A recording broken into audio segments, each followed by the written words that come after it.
Reform legislation in nearly 3 decades is now the law of the land. President Biden signed the Safer Communities Act into law this weekend. It includes enhanced background checks for gun buyers under 21. It prevents partners convicted of domestic abuse from purchasing guns, plus $750 million to help states implement red flag laws. Wendy? Yeah, and Jameson, Florida is actually ahead of the curve following the 2018 shooting in Parkland, Florida, after putting a red flag law on the books here. Since its creation, Florida judges have used it more than 8,000 times, according to the Office of the State Courts Administrator. And in this Full Circle report, ABC Action News reporter Michael Paluska spent weeks looking into how the Florida judicial system is tackling this very issue, one case at a time. With so many mass shootings happening across the country, we've heard a lot about so-called red flag laws, what they do and what they don't do. We know the law we have here in Florida does not take your right to own a gun away forever. It is temporary. If a judge issues a risk protection order, you lose it for a year, but you can file a motion to vacate and you can get your guns back even sooner. We wanted to see how this process works, so we spent hours upon hours inside this Hillsborough County Courthouse, and we talk about gun safety without ever leaving this building. In this tiny courtroom as intimate and silent as a library, the quiet is broken by the steady and calm voice of Judge Denise Pomponio. I need you to raise your right hand. You swore to tell the truth, so help you God. It is 1:30 in the afternoon. Court is in session. The sheriff's office will call witnesses. You would have the ability to cross-examine those witnesses. It feels like a criminal trial, but this risk protection order hearing is far from it. Okay, we're here for two things today.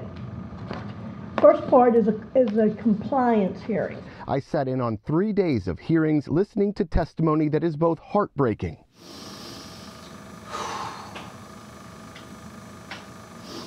Take your time. and terrifying. Had a knife to his own neck, and he was threatening to harm himself with the knife. These are civil proceedings, not criminal, to prevent people who are very sick from harming themselves or others. I had a knife to my throat. Let me see. Okay. It was really just to get my dad's attention. We are not showing faces or naming people we filmed in court. They need help, not media attention, but their stories need to be heard. In a way, Mr. Woolley here saved my life. You had to be in here to hear that. Yeah. This is a successful case because you're here in court with us. This is not a punitive court where we're here to punish you. We're glad that you're here. Since January, Judge Pomponio has presided over RPOs, or risk protection orders, in Hillsborough County's 13th Judicial Circuit. Everyone receives due process. Pomponio weighs all the evidence. It is her decision who will or won't temporarily lose their right to have a gun. I really don't get into the debate of the Second Amendment and taking, I believe this is needed. And if people really reviewed the petitions that I review day in and day out, every day, and see the people in our community that are hurting and have a lot of issues. They're not bad people, a lot of sick people. He has been throughout the day making threats against himself and other people. Then there are disturbing 911 calls. This one helped stop a potential mass shooting. And what were those threats like? That he's going to blow his own head off in various ways. He's going to shoot everybody I know, everybody he knows. He's going to go up to the bar I work at and fill it with body bags. He was actually the person that fired the gun. Surveillance video is also brought into evidence. This shooter firing randomly, rounds ricocheting in the parking lot of a 7-Eleven in Tampa. Innocent bystanders running for their lives. The gunman charged with multiple felonies, a cut and dry case, but also ordered to have a mental health evaluation. I'm going to go ahead and grant the risk protection order. Some of these hearings also reveal access to a lot of firepower. It seems to be very alcohol related. The number of firearms seized were 8 firearms and over 800 live rounds. So I'd like to see the order stay in effect for a little bit longer. But we just want to make sure, because you know that day you were really sick. Yes, I was. You were really sick, and this isn't punitive. This isn't about punishing you. It's about making sure myself and the people around me are safe. Exactly, making sure you're okay. But I think that people could learn from our state and how it's being done and feel comfortable that there's a balance between not just snatching guns from everybody, because I've heard that. It's not a gun grab. Nobody wants that in this division. That's not what our law is. You know, we just want to make sure that we have a layer of protection there to protect people from themselves and hurting themselves and also hurting the community. It is not a gun grab. I understand, but Your Honor, may I ask the court to go ahead and let the sheriff's office keep possession of my firearms for a year while I work on my sobriety?